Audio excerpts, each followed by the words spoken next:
has anybody here had experience where you've gone someplace you know you've never been before, but you go there and you go, this feels really familiar, you know?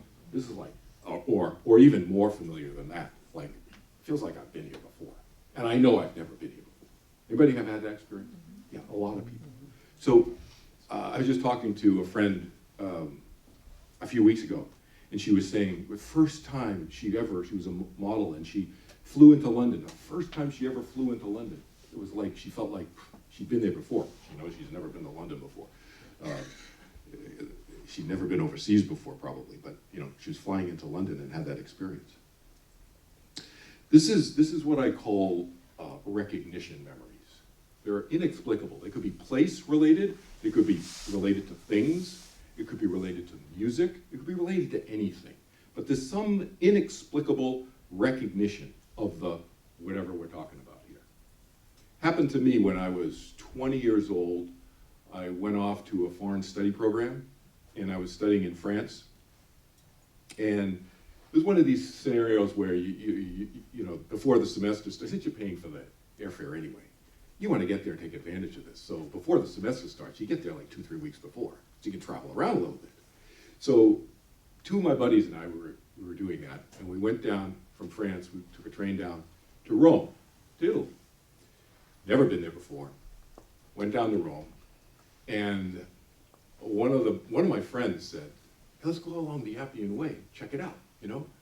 And I'd heard of the Appian Way. I didn't know much. I didn't read much history about it. I wasn't a real history buff, but these guys were. And so they said, yeah, let's go to the Appian Way, and let's go check out the catacombs. I didn't even know what the catacombs were. So we go to the catacombs. Anybody been to the catacombs before? A number of people.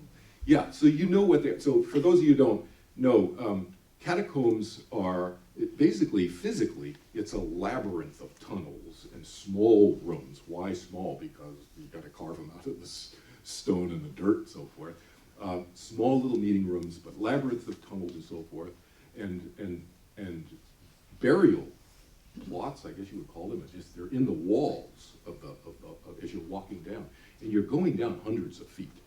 And early Christians met there in secret and had worshipped and had meetings and so forth in these catacombs. So I'm walking down there, and this is back, I was 20 years old, so this is a few years ago, right?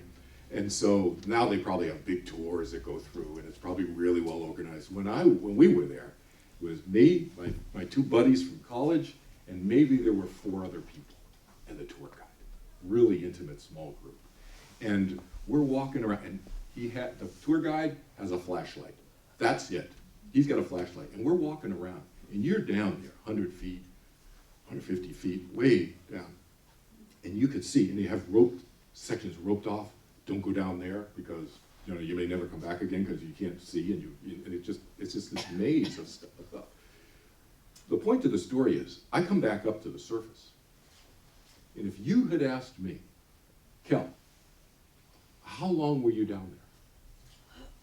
I would have said, 2 things happened to me. I would have said, first of all, I have no clue how long I was down there. 10 minutes? An hour and a half? I had no idea. I was in time warp as soon as we started walking down there. And the second thing that happened to me when I came up, and this is when I was 20 years old, the second thing was that I felt like I had been there before, or been to something like it before. Maybe not that exact catacomb, but I had been in catacombs before. Some really strong recognition memory. And I didn't even know what a catacomb was before my friend said, let's go to see these catacombs. So that kind of recognition memory. So who knows? You know, just another data point.